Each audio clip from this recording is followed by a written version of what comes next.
everyone. I am so excited to introduce to you my amazing friend, Jennifer. Jennifer Fox, Jennifer Gainsborough. Whatever she has, well, she was Jennifer Fox when I knew her over 22 years ago.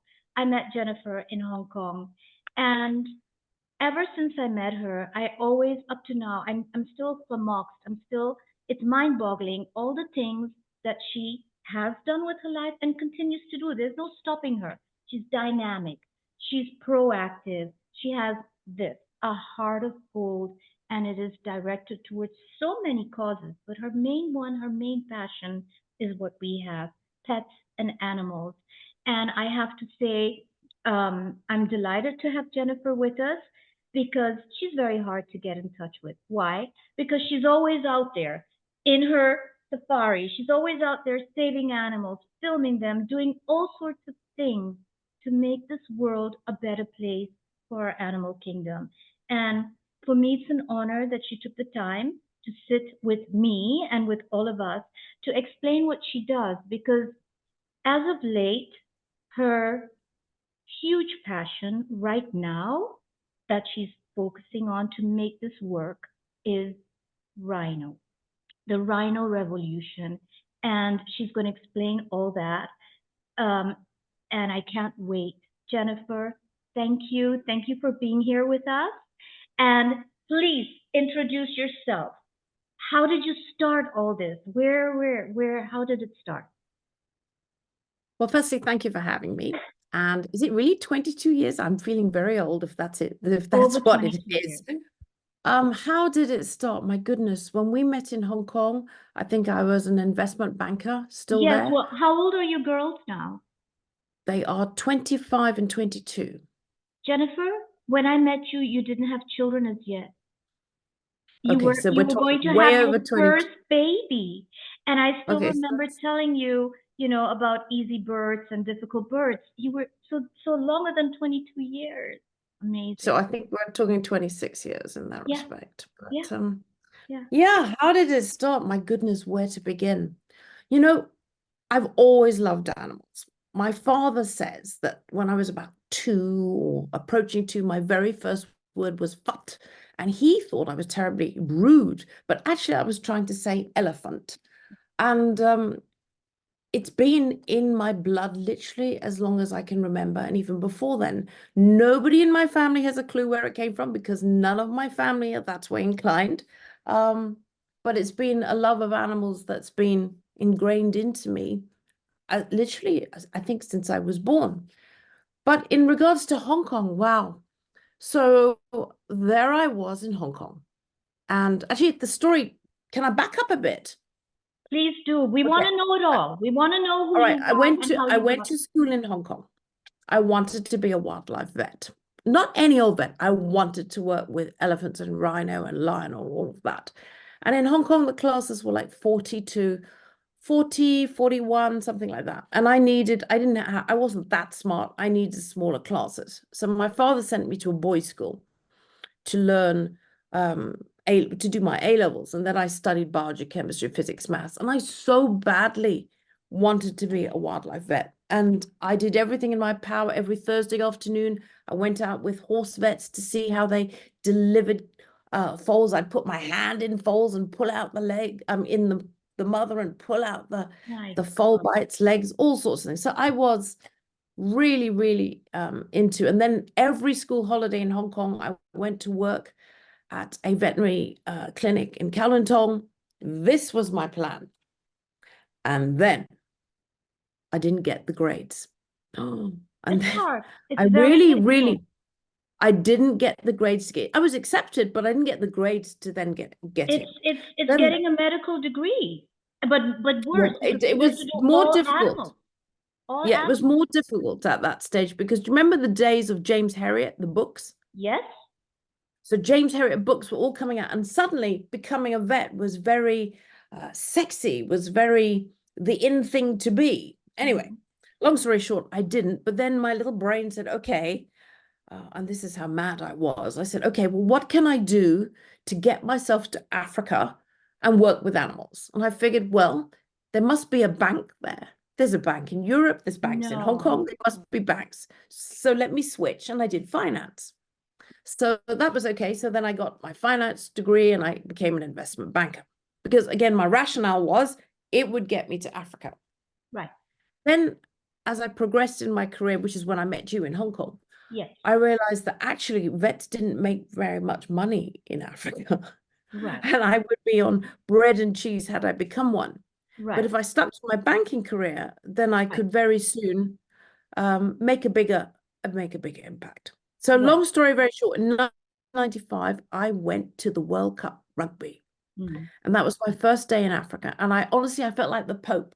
I got off the airplane and I almost wanted to kiss the ground. I don't know. It was just this inner feeling. Long story short, went after the rugby on safari, and that was it. I realized then and there that I wanted, it was a knowing, Nita. It was just it wasn't any one thing. It was just a knowing. I knew then that I wanted to form some kind of way to leave my own footprint in the sand. Because up to that point, I had donated all my pennies to all the big charities, the NGOs, and they did splendid work. But I could never see where my money was going. I could never see the impact that my little bits of money would have. So I set about finding a way to buy a place in Africa. And in those days, and still now, you can't just buy land like that. You have to have a partner who's South African. And I was very fortunate that I actually met my partner through one of our mutual friends, yours and mine.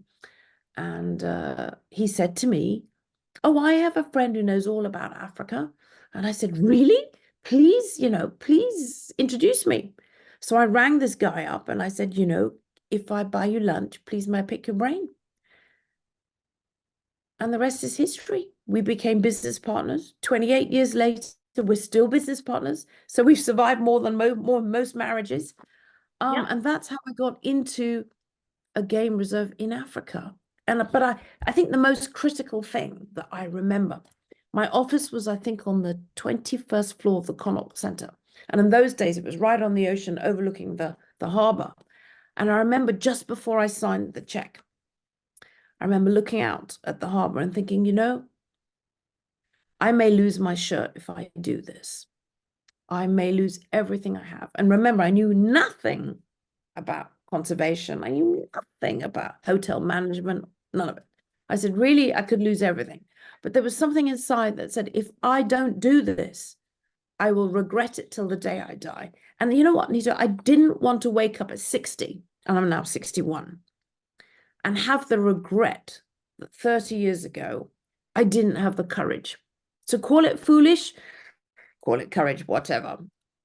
I did it. Took a lot of guts. A lot of courage. A lot of courage, a lot of guts, because I really, a woman in Africa by itself is not an easy thing. No. I'm very lucky that I've got amazing partners who are very honest, very experienced in that field, and we're all still together today. So my business partners, really I piggybacked on them. But it was a big decision for me. A huge decision because it's scary, like you say, a woman in Africa, it's not easy.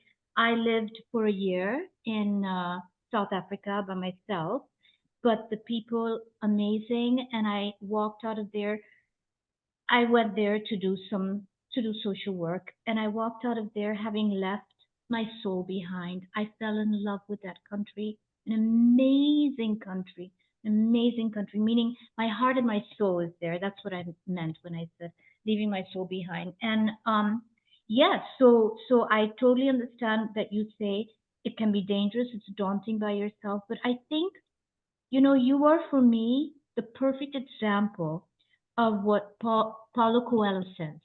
If your intention is right, you have a purpose, and your intention is right, the universe will conspire to help you.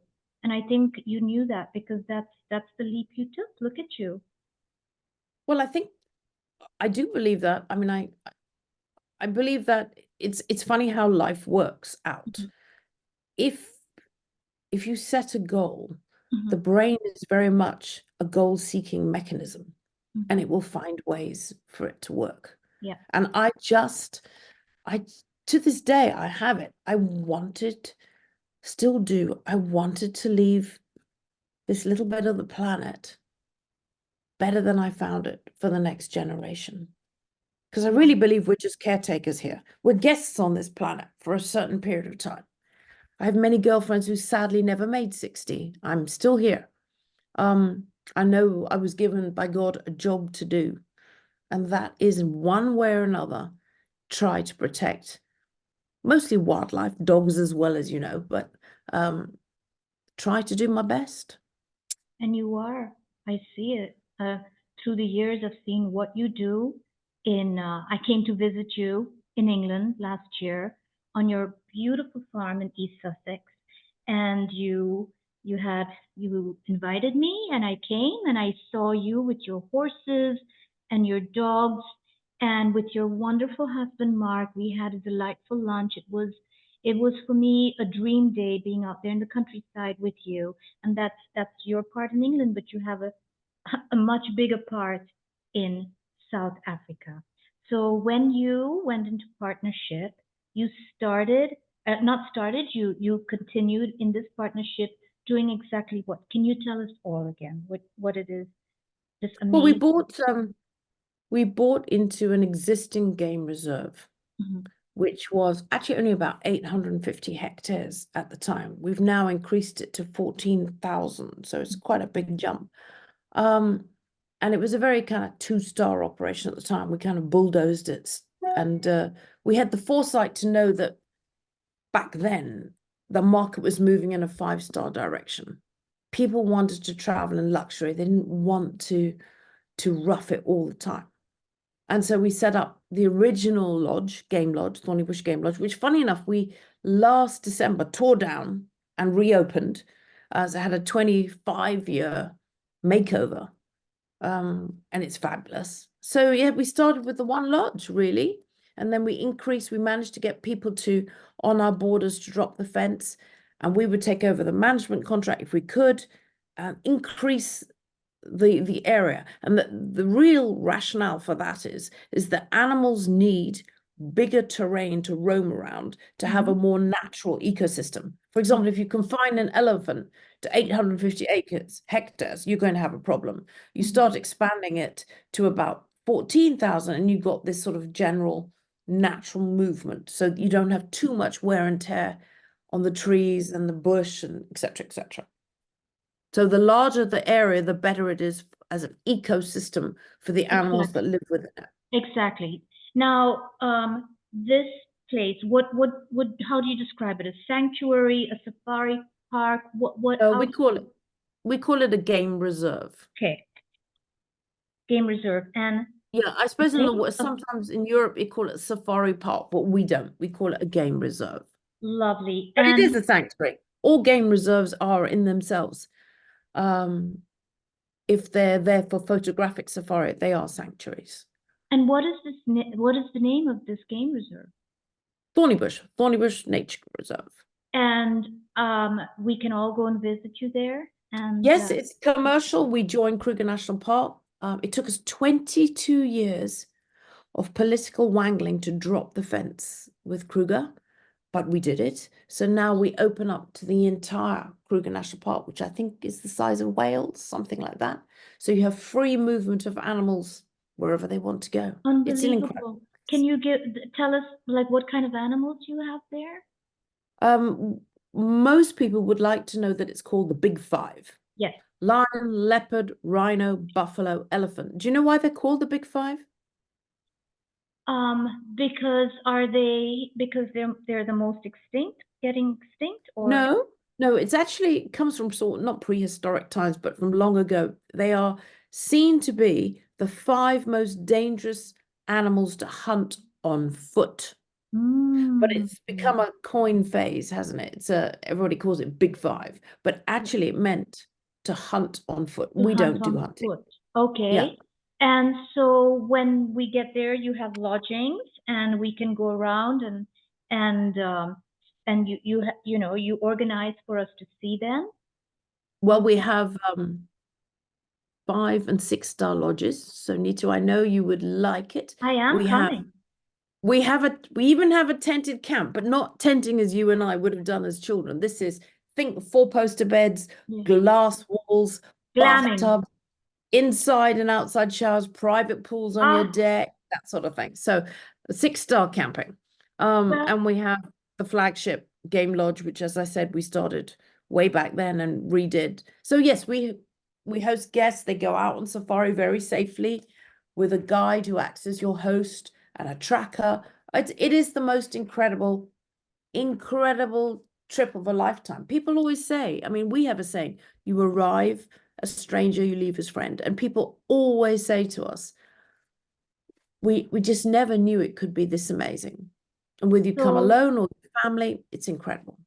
so for our viewers, we are going to post to all of you how to get in touch with this amazing game reserve, Thorny Bush, and we'll give you all the contact details for that.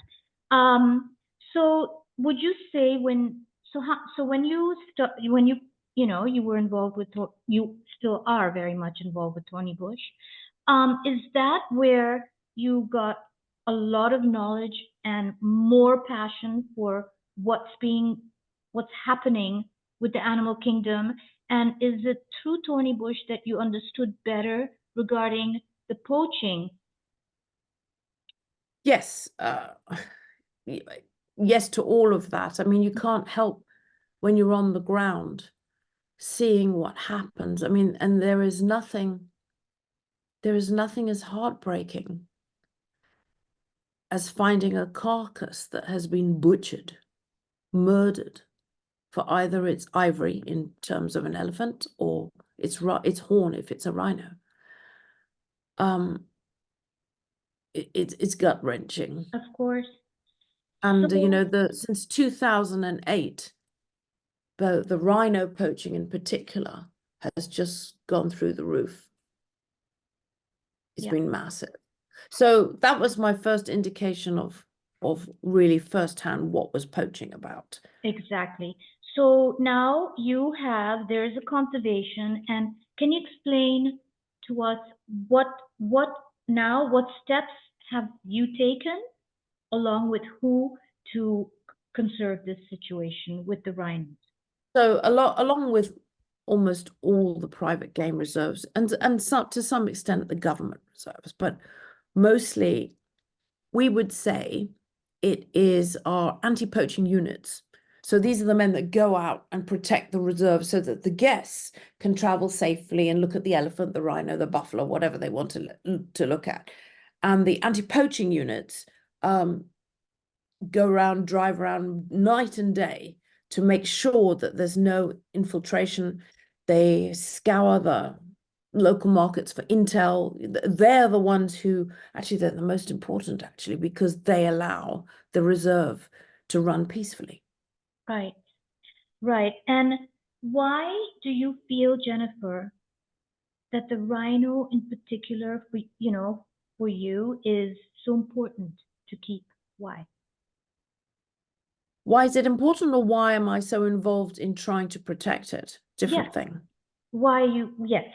So why you so in what is for you, what stands out for you with the rhino? Well, for one, I'm from Asia, as you know, born in India, raised in Hong Kong.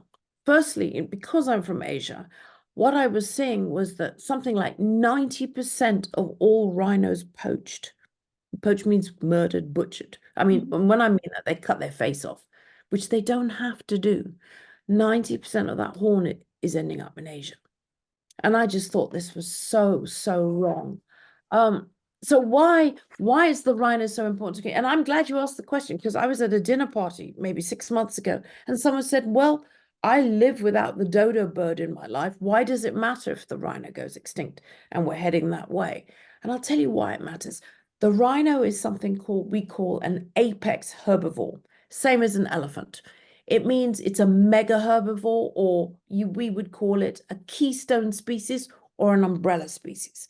That means that the knock-on effect of this animal's life has huge repercussions for other species and the ecosystem. I'll give you an example. a rhino eats about 50 kilos of vegetation a day. Now, if it's a white rhino, it's mostly grass. And if it's a black rhino, they're like the pruners of the bush. They're eating they're browsers. Okay, they're eating the branches and the leaves. But roughly 50 a day, roughly 20 in the dung. That dung, when it's formed, the males all leave it in what they call like a midden in a big pile, and the females scatter it around. As soon as the dung arrives, the dung beetles arrive. And they take it and they form little balls, and they take it away and they put their egg in and they bury it. Who feeds on the larva? Well, I think it's the banded or the slender mongoose. Anyway, it's the mongoose eats the larva. Okay, so that's the first thing that happens. So if there's no egg, then the mongoose will die. Then the other thing is, the knock-on effects are rhinos, as you know, are very large, large vegetarians. They love to wallow in mud. They'll find a little puddle, they'll wallow like this. The mud sticks to them. In those puddles, the terrapins come and eat the ticks and survive on the ticks from the rhino skin. The birds called the red-billed oxpecker survive on the ticks that are on the rhino. And sometimes they're very noisy birds. If you just follow the birds, you will find the rhino. And unfortunately, that's actually how the poachers find them too. So what I'm trying to show you is, do you see that there's a massive knock-on effect? But probably the biggest too is one, because the rhino move around in big areas, especially the males, their dung is scattered in very many places. So the seeds that are in the dung go out into different areas, okay? And they have found, I think it was Oxford University that did a big scientific study on this, those areas where there are rhino, and they didn't differentiate whether it was white or black, but never mind, just call it rhino, have much healthier ecosystems, more resilient ecosystems than those areas that don't. Here's the other thing that's interesting. They were doing this big thing about climate change. The grass lawns that the rhinos produce, the white rhino, okay? Those are the safety patches when there are bushfires. And tortoise and other very slow-moving animals use those grasses to get out, to protect themselves. So what I'm trying to show you, there's this huge knock-on effect from almost disproportionately to one animal. And this animal sits at the top of the food chain on the herbivore side, along with the elephant. So the elephant and the rhino together, if we lose them, the whole ecosystem starts to disintegrate. I'll give you another example. The wildebeest, you probably know, the massive migrations. The wildebeest thrive on the grass that the rhino has munched. It's the perfect level then for them. So if there's no rhino, you get no wildebeest. Do you see? It's an extraordinary animal that has almost at the top of the pyramid, and all these others depend on it. Massive amount. Incredible. So why are we losing the rhinos? What are they doing when they poach for these horns? What do people want to do with that? Why are we losing them for that? Okay, so there's a misconception that it was always for Chinese medicine. The truth of the matter is that 90% of confiscated, seized horn, which of course there's been tons and tons, it's horrendous, mostly in Asia, 90% ends up in Asia, but 90% of the 90% is in full trophy form. So what in Asia it's predominantly being used for, which is crazy really, and I'll explain why, is a sign of wealth. So let's say I, businessman A, want to do a deal with you, businessman B. I would offer you a rhino horn.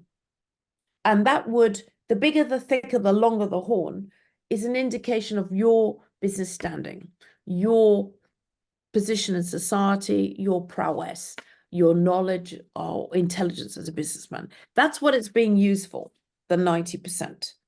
But I'm going to tell you why that's crazy and why men should never accept a rhino horn. But let me come to that. The 10%, and this is what people think, and in the olden days, they used to think that if they took rhino horn as a medicine, it would cure all. So 100% of rhino horn found in powdered form anywhere in Asia, because it's not really going to the West, it's all going to the Asia, has a few magic ingredients. One, it's always mixed with buffalo horn, which is the same keratin consistency. So it's like bulking out, lamb steak with cheap sausage. Do you know what I mean? Yes. Making it look bigger. But here's where the poachers are clever. There are always one of these 4 ingredients mixed in it.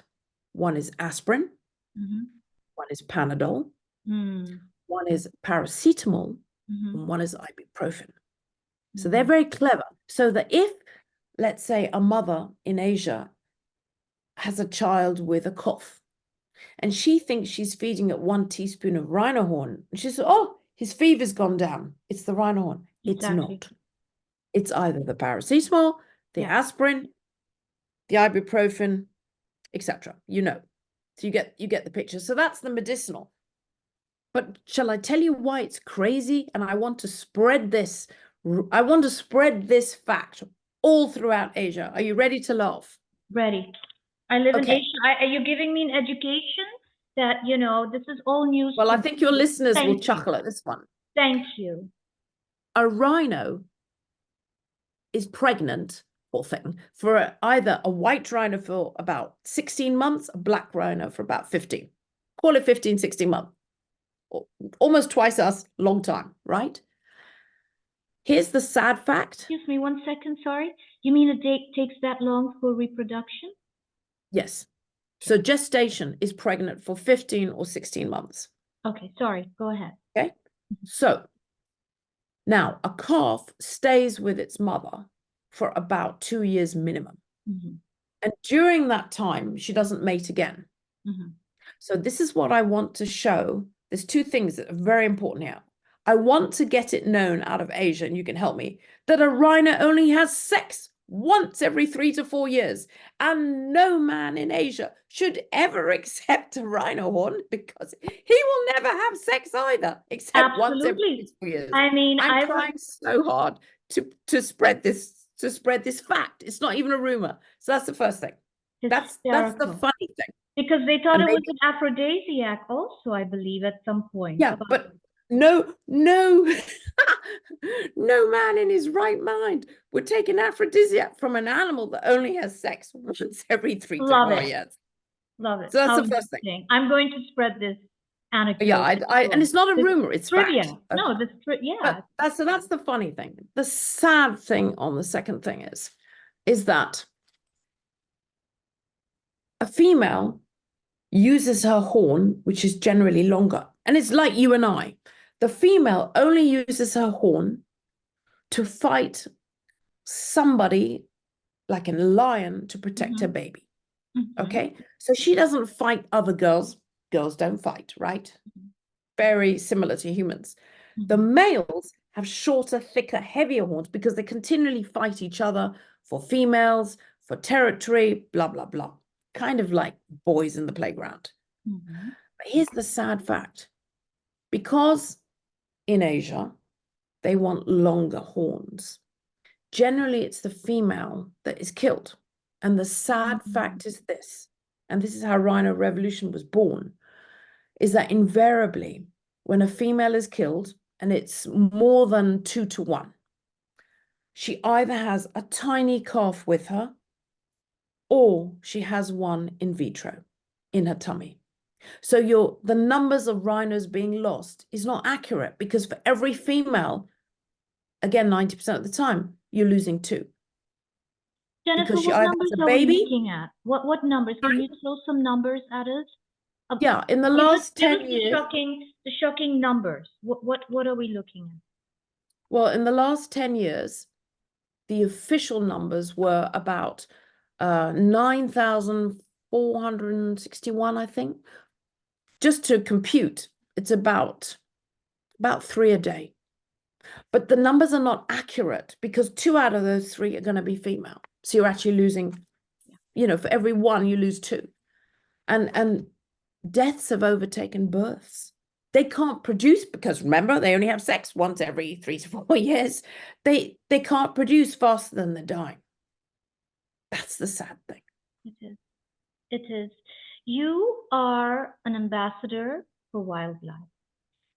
And how did you pick Rhino Revolution to work with?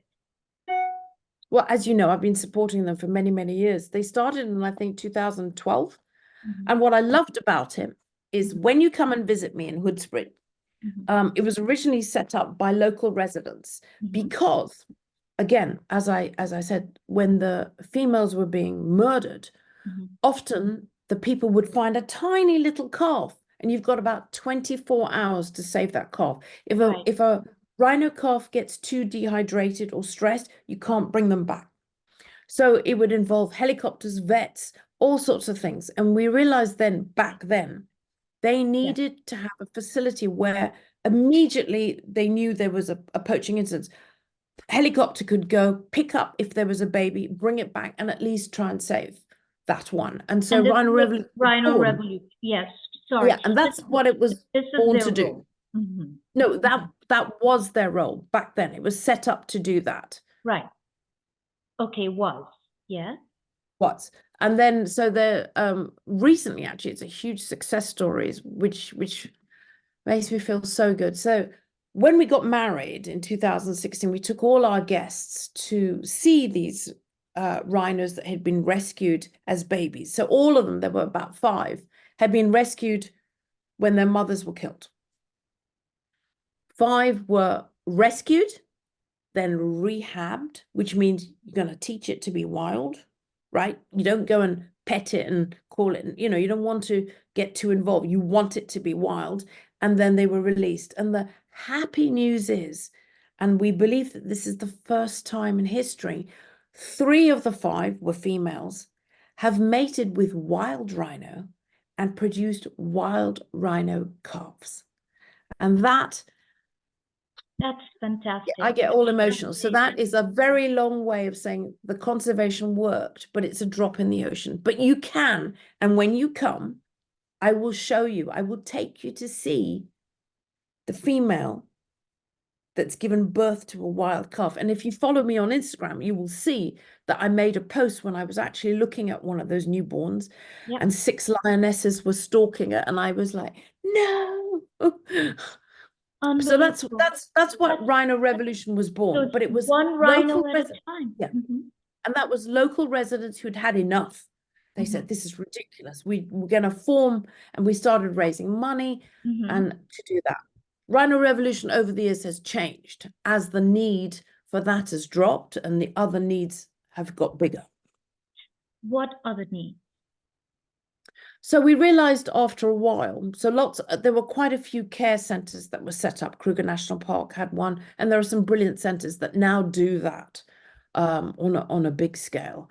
But we realized very soon that conservation is, yes, it's about rescuing, rehabbing, rewilding if you can, but it's also about education and other things. And it's grown. Rhino Revolution has a different approach now in 3 ways.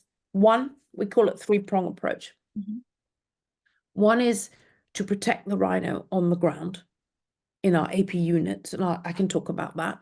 2, and this is where we're going, I believe, in the future, and I think it might be the only way, is to make the animal more valuable alive than dead, because at the moment it's worth far more dead with a horn than alive. It doesn't have to be that way, because remember, the horn is like your hair and my nails.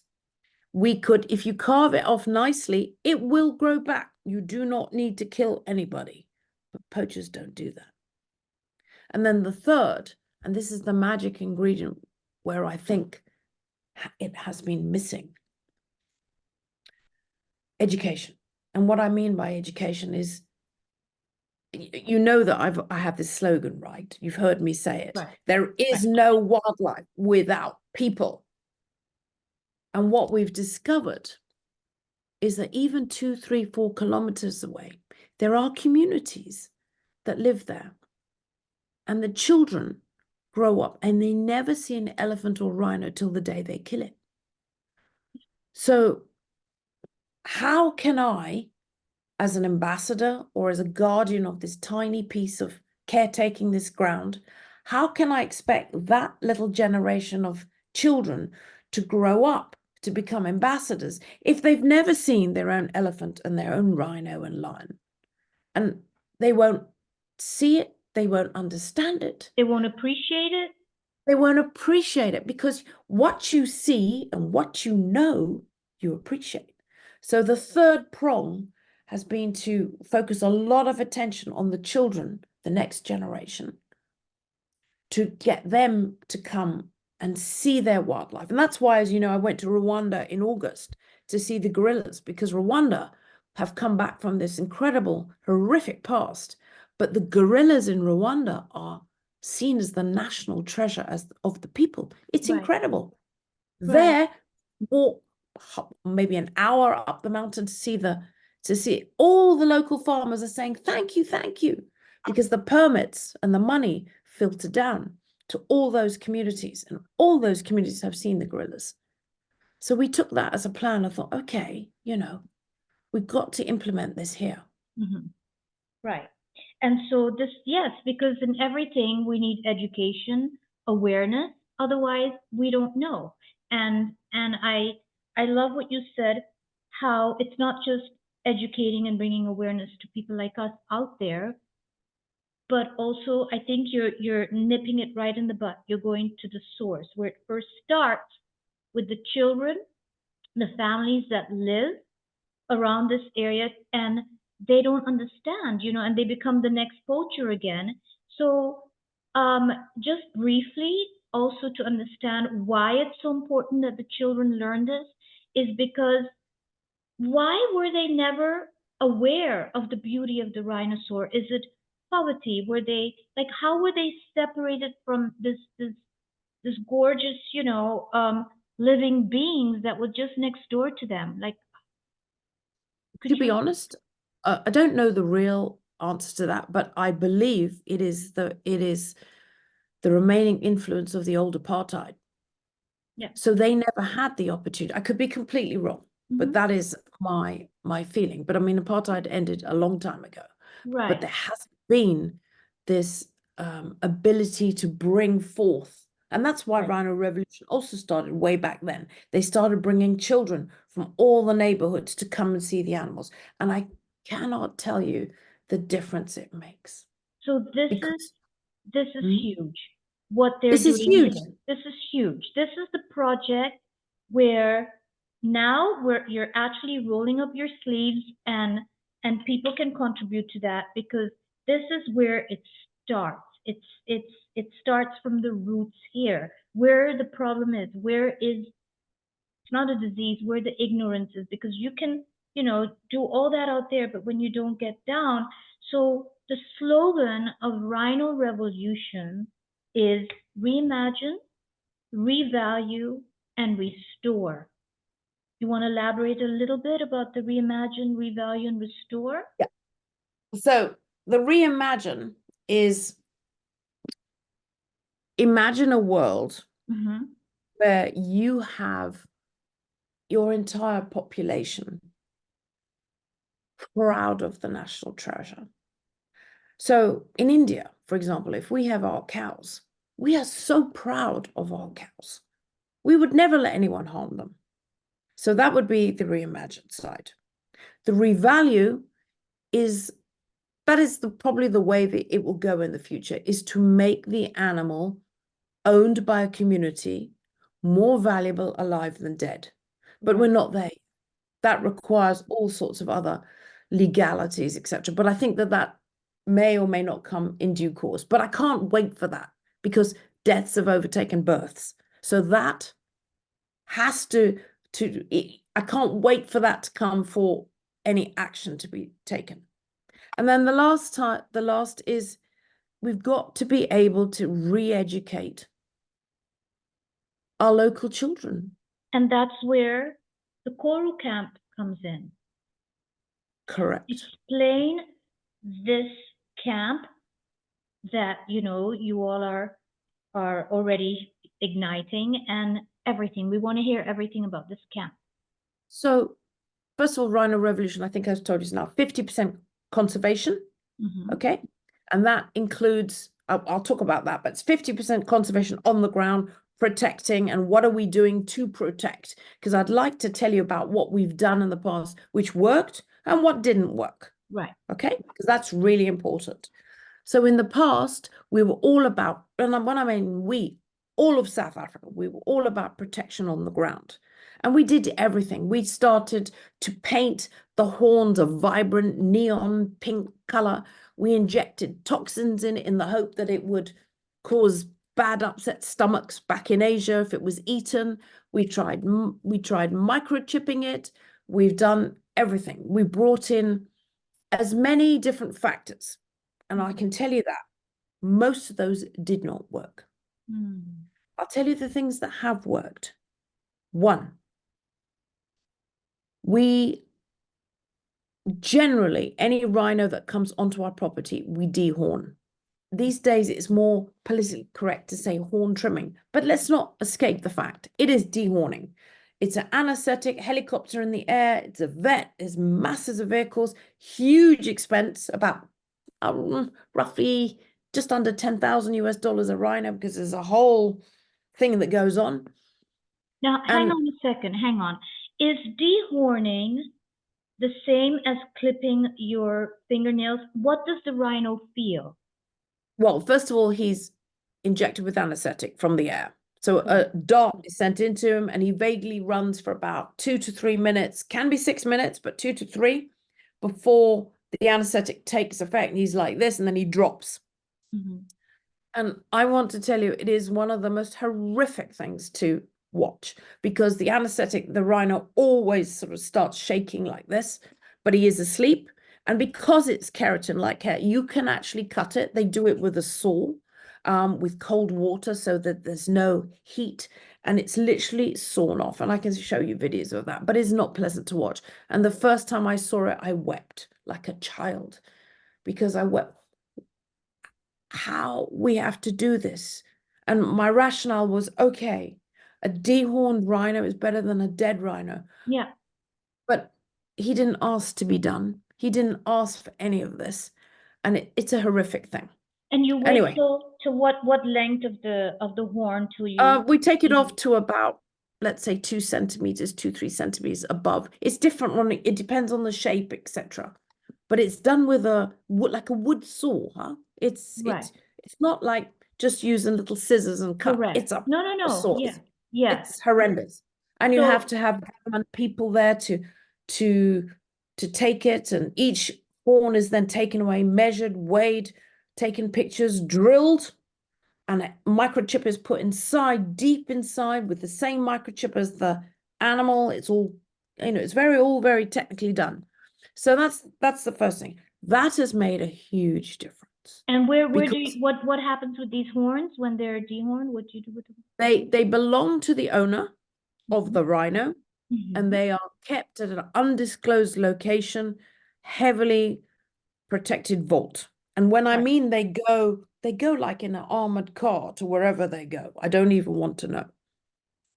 And the owner can do whatever he likes with them. Correct. But so dehorning, I'm not supposed to call it that. I'm supposed to let's call it horn trimming. Otherwise I shall be in big trouble. And the objective to all this is the rhino to make it unattractive for a poacher, because obviously a poacher wants a big horn. Correct. There's no merit in killing it for 2 centimeters. Correct. Yeah. All right. Well, technically they could, but it's such a lot of effort for 2 centimeters. They want the big thing. So the idea is, and we have huge signs everywhere, all our rhino are dehorned, etc., etc. We have drones circulating. We have cameras everywhere. That has helped a lot. We have movement detection cameras everywhere in the bush that can recognize a giraffe or a rhino or a human. So we have all of that too. Right. And then the second thing I want to talk about that has made a miraculous impression and reduction. We have brought in dogs. Our canine anti-poaching unit dogs are phenomenal. Unbelievable. Those dogs, my goodness, they They have made the biggest difference of all. And when they're deployed, I think the poachers are more afraid of the dogs than lions, because the lion will give up. These dogs don't give up. They don't give up. They will, once they're on a track, they will keep going, whether it takes 2 days or not. They will keep going till they find that poacher. Now, these poachers have guns? They all have guns, and not just 1, 2 little pistols, AK-47s. And Remember, they don't shoot on the dogs? This is organized crime. Did you know that wildlife crime is the 4th largest crime in the world, but it's run by the same syndicates who do human trafficking, arms, drugs, wildlife, all the same people. So this is heavily, heavily subsidized. There's no limit to the funds they have. Unbelievable. It's a problem. So yes. And so now, so dehorning, dogs, and also tourists don't really appreciate this, that every time a tourist comes, it's another boot on the ground. And the more tourists that come, the harder it makes for poachers. And this is the case we made after lockdown. Please come. Right. Because if you've got people driving around and looking at the elephant and the giraffe and the zebra, they see there's a weird track. They see. And so tourists make a huge difference to poaching. So we would like to invite anybody listening. If you've never been, it's win-win. It's win-win. It's win-win. The tourist gets a holiday and gets to see, and without realizing it, making a difference for the animals too in such a huge way. It's not just look, see, and show and tell. It's they're making a difference. That's wonderful. Yes. These are so that was sorry. That's so I digress slightly, but that was important about saying what has worked, what hasn't. So then we realized we're doing all these things. So we're doing whatever we can on the ground. And when I mean military, is like military. And everybody's doing this, not just us. It's all the private reserve owners are doing. And it's our biggest expense, is our defense budget, really. But it shouldn't have to be that way. Correct. And then we realized that we're missing this magic ingredient. And this is what I talk about so often in conservation. You've seen it on my LinkedIn. So many people do this, that, and all really good things, but we're missing this magic ingredient: people. Now, you may have read recently that in Italy, they took 150 children from mafia mob families in Sicily and Naples, because a child grows up to be like their parents, invariably.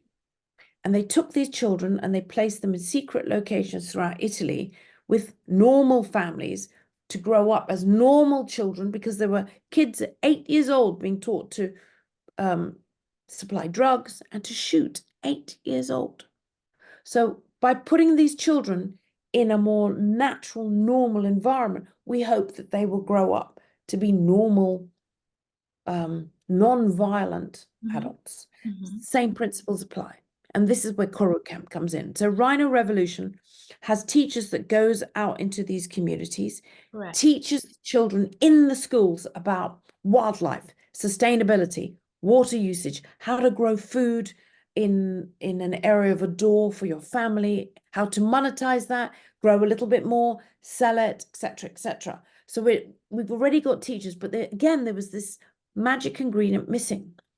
Those children, 80%, so let's say 10 in a class, 80%, 8 had never seen an elephant, never seen a buffalo, rhino, lion, nothing. So that's how Coro Camp was formed.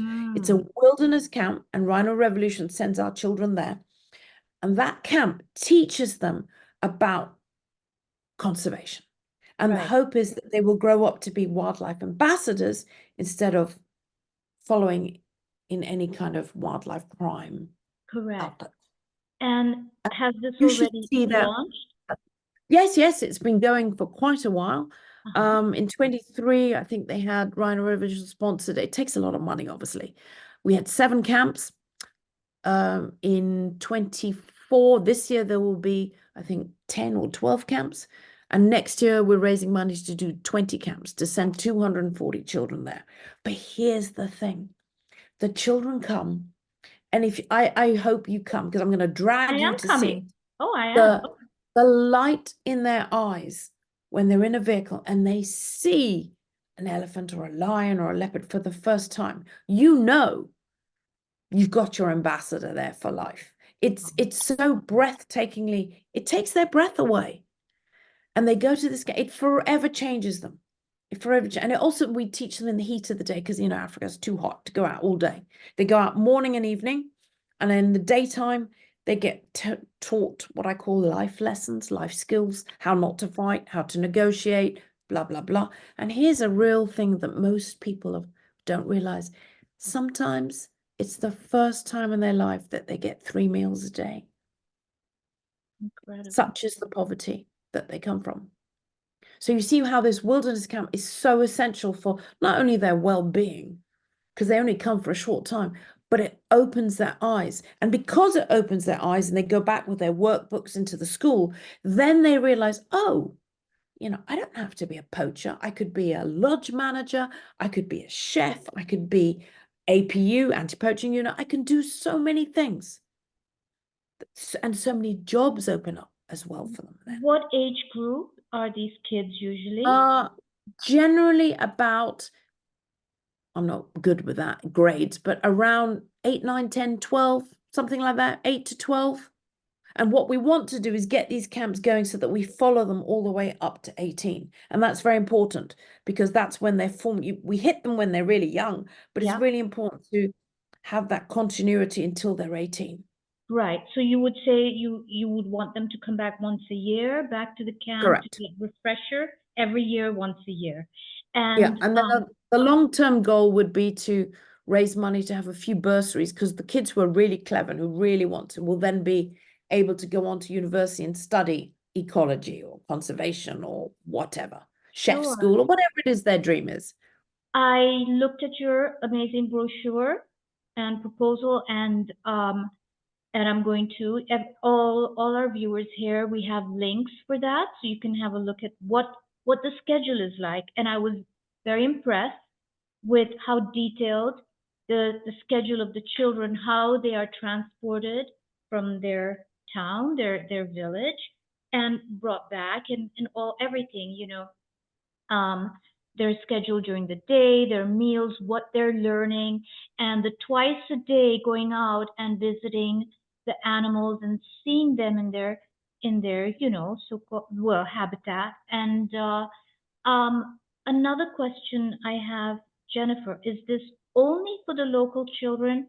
Let's say I have grandchildren, and if I wanted to send my grandchild to Coro Camp to also be aware of what's going on, are you open to that or not yet? I don't think, obviously, Rhino Revolution wouldn't fund that. But here's the exciting thing. You know, we're going to Hong Kong next week on this fundraising tour and to give these speeches and share with people what we're doing. What we're really hoping, and this is our sort of call to action, is we would so love schools in Asia, local schools in Asia, to adopt the Rhino Revolution program at Coro Camp and then send their children to come and see. It would benefit the local Asian children, it would benefit the local African children, and we can form these alliances. And that's a way for schools from other countries to come too and share in the classrooms. That would be amazing. That is amazing because I know, you know, from the grassroots, where it stems from, where it starts, the problem is with the locals, and then spread it out for the children to also have this incredible experience with the animals. I know that children go on safaris with their parents and it's all nice. They see the big five and everything. But from what I saw from your brochure, these children are getting a solid education on what's going on there and focused, you know, and I really appreciate this. So Coro Camp, tell me, when you talked about, you know, Rhino Revolution, imagining a world, tell me what you are imagining for Koru Camp. How far is this going? Please tell us, because we want to help you. We'd like for 2025 to raise enough money, which is about $50,000, to run 20 camps. It's about $210 a children a child. By the time you get the transport, the food, the teachers, backwards and forwards, books, what have you. But the long-term goal would be for this camp to run 365 days of the year and bring children, not just from the local communities, because remember, education, I'm trying to, you use the term, nip it in the bud. Yeah. From the poaching side over Yeah. here. I want to produce ambassadors for wildlife, Yeah. not wildlife crime syndicates. But what I want to do then is to bring children from where I'll be very careful what I say here, where the demand is coming from in Asia, bring children from those schools to see the animals and form that heartfelt connection. And that's why, if you know, I think you do know, that's why I started that Instagram page, to try and produce the heartfelt connection to the animal. So we're also posting your that's the long term goal. Right. And yes, so we're posting the Instagram page so that the viewers and their friends can see exactly what's going on. So now, what does it take for Coro Camp to be successful? Like, how many camps? Please run it down again with us. What I know, it's all in the brochure. You guys are getting all the brochure, and you can have a look at it. Just click on it. However, it's so nice to hear it from Jennifer, because I like the way she explains it, So please pretend we're reading the brochure with you right now. So you want X amount of classrooms, how many, teachers, and the education. Well, we're really only at stage, this would be the 3rd year we're running it. So we're at stage 1. We would like to go, we've gone from 12 camps, we'd like to go to 20 camps. Okay, that's already with the staffing ability quite a lot. So we don't want to run before we can walk, kind of thing. But if we can get 240 children through, that's huge. Yeah. Absolutely huge. And if we could get 240 annually through, and then we build on that, then we have a constant flow of local children coming and learning to be conservation or wildlife ambassadors, just like you and I. And then we want to bring children from the overseas schools, because we want those schools to adopt Coro Camp. Correct. The alliance between them could be so strong. It would benefit the children in Asia to see probably less, more disadvantaged children than them, more likely. And that's also so important. See the animals, but that in itself, to form those bridges, to see it and learn alongside, would be really powerful. And that would be our stage 2 dream. If you see what I mean. Nurture Your Pet initially started for the pets, for the animals, but then it eventually went into Nurture Your Path. Because what is important, and this is what you're doing in Coro Camp, we need education and awareness, because human beings are intrinsically good. The atrocities that are being committed to animals, I personally think the majority of it is due to not being aware and not having education. And so this is where I felt, with this channel that I have, to use this to raise the consciousness of this planet. Now, we have people like me sitting here in Canada, in Asia, people in Europe, people in America, people that have office jobs, they're busy, they cannot, and they can't afford to just jump on a flight and say, okay, I'm going to South Africa, I'm going on safari, and I can make a difference and while I'm there, but that they can't. So how do people like all of us be able to contribute and feel we are also making a difference? How can we help you do this for us? What are the numbers involved that you need? How much are the costs? It will all be in the brochure, but I still want you to tell us. Well, that's very kind. To be honest, I think and I believe most people want to do something good. I really believe that. A lot of people don't know how, or as you say, don't have the awareness or the education of how. But I inherently believe that most people are good. If you want to help change the dynamic, change the world like you and I do, but you can only do it one tiny bite at a time. I'm fine with that. Find a charity that you believe in and help them. We've chosen this charity because I've worked with them for so many years. I've seen what I love about them is it's all volunteered. It's, in the beginning, every single penny went to every single thing. Now we employ teachers in the community and that sort of thing. But it's so transparent. Always find someone that's transparent so that if you say, look, if I give you $100 or even $10, where is it going? What will it do? And that's the whole reason I went to South Africa in the first place, because I was sick of giving money to these big NGOs and I never knew what actually was I producing. So if you want to get involved with us, we'd love it. But here's the catch thing. I think it's more than just money. I think it's so important that if you can, come and be involved. Come and see with your own eyes the change that your money is making. It will forever leave you completely changed. I love because the gift, yes, you can give $100 or 210, which is the cost of one child, or 2,500, which is the cost of one camp for 12. But to come and see what your gift is giving, you've given the gift, but you will receive that gift. There is no feeling on that. And the only way I can describe it is to give you an actual example that will make you laugh. Do you know anything about black rhino dating? No. Okay, so let me share something that will make you laugh. Long time ago, well, we still do it. We try to introduce species that used to be there and were shot out or whatever, right?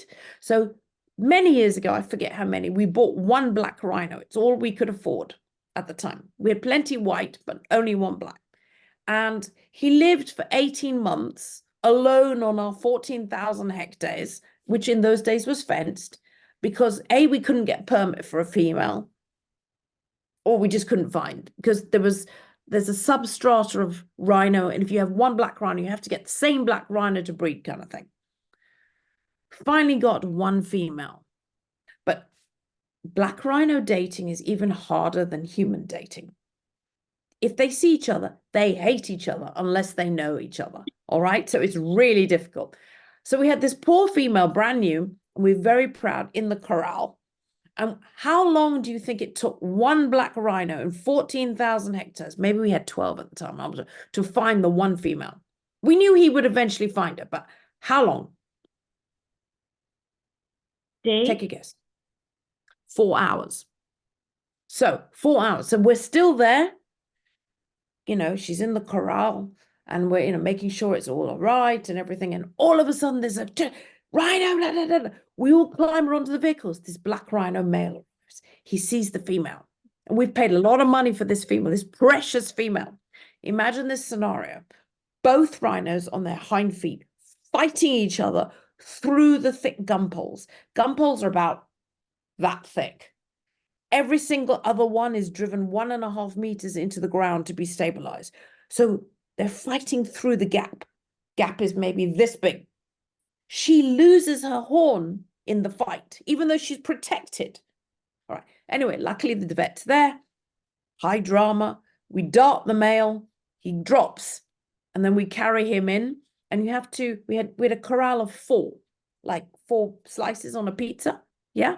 Yeah. But you can't put the black and female next to each other because they'll fight again. So you have them diagonal. And every day you move them one like this. It took them 6 weeks to settle down. Oh my God. I know, but the story gets more complex. Then after 18 months, we got the female. Then suddenly we got a permit for a few more females and another male. So we had to quickly build on the corral. Now we had 6 corrals, and I think 4. I can't remember, such a long. And we had to keep moving rhinos diagonally and putting the dung from one in the shell of the dung from the other. I mean, I tell you, it's more complex than human dating. Anyway, the story here, and I want to tell you, is that after a few months and everyone settles down and the dung has been moved from one to the other, so they all know each other, the time has come to pull up the gates. And everyone's sitting on top of the gates because you do not want to be on the ground. And you release, and I think it was 4 or 5 rhino went wild, turned free. But what I want to tell you and tell your listeners is that price at that moment, I can't, there is no price on the feeling, on that gift that you have then been given to play a part in something monumental of letting those 5 go free. But what I want to tell you is when your listeners, if they come and they sponsor a child, they come and they sponsor a camp, that price, when you see the light in these children's eyes turn on for the first time to see a lion or an elephant or a buffalo, there's no price on that, because you're then changing long after you and I have gone. You know that I'm getting all tearful now. We're going to change Having goosebumps. generations to come. That is the only way forward. I mean, I got goosebumps listening to this, how precious it is. And when we can see we can make a difference in highlighting this with the children. So how can we contribute? How can people support you? In which ways? Give us the ways how we can. Well, there's always, thank you, there's always the way to spread the message. We would love, obviously we're trying to raise the money to have more camps, because the more children we can bring to be future ambassadors, the knock-on effects will be that your grandchildren, my grandchildren, your listeners' there will be animals for them to see and run wild. Right. So 1, spread the message. 2, we'd love the money to raise the money to have more camps. If you guys can anyway contribute, that'd be great. But 3, you know, try and come and be more involved. You get such a gift when you're involved. Really, it's and it's not this large, huge, faceless charity. My husband is the chairman. I'm the wildlife ambassador. You know, you can come meet, and when you come with me, we'll go out with the Rhino Revolution team and see the 3 wild babies. If they haven't been eaten, please God, let them not be eaten. Oh, you see, you know, that have been born in the wild from poached mummies. We didn't even know, because the mummies didn't have a mummy. We didn't even know if they would know how to look after their calf, but they did. They did. Brilliant. The other ways are, you know, if you want, please follow me on Instagram, help share the page with anybody who you think could do with a heartfelt connection. Because if you have no connection, you don't really care. If you have a connection, then you care. And then the other thing is, are there schools in Asia who would love to have an alliance, which doesn't necessarily mean money, an alliance or a twinning with the wilderness school Coro Camp in Africa? Then please get in touch, because we're very keen, very, very keen to do that. How about schools in America? We have lots of viewers from the States and Europe. Any schools are welcome. All children are welcome, because they are the ambassadors for the next generation. I love that. Jennifer, thank you. Thank you. And you're right. They are the ambassadors for the next generation. Whatever we're doing now, whatever we did wrong for the next generation, we're trying very hard to fix this now. And we're trying our best, and everyone can contribute to this. And I thank you for your time. I feel personally you've given me a lot of insights. You've explained this so beautifully to me, and I've learned a lot from this session. And I thank you so much. And to all of you, all my beautiful, pet lovers and animal lovers, do think about this. This is so important. You can make a difference, and in no matter how big or small way, definitely, because like Jennifer said, without people, we can't do this. There is no wildlife without people.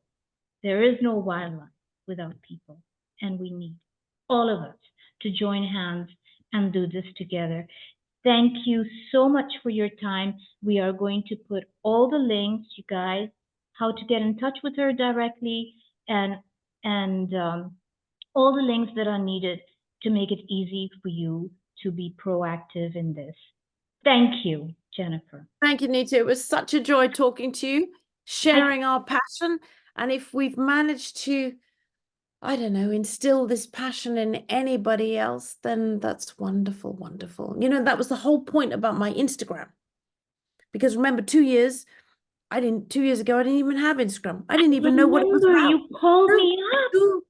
Two years ago, I had 13 followers. Two of my daughters, and one was my niece in New York. I know. And, you know, And now you have? Now we have about 230,000 followers, but Amazing. More importantly, the page has been viewed 43 million times. And if that one person in that 43 million decides not to buy ivory, not to buy pangolin, or not to buy rhino horn, thank you, God, job done. Then you've done your work. Even if that one person, you've made such a huge difference. Correct. Well, you've made a huge difference to all of us by explaining this to us, you know? Well, I hope you enjoyed. I love talking to you all. Bye-bye. See you soon in Africa. Bye. Bye. Thanks for having me.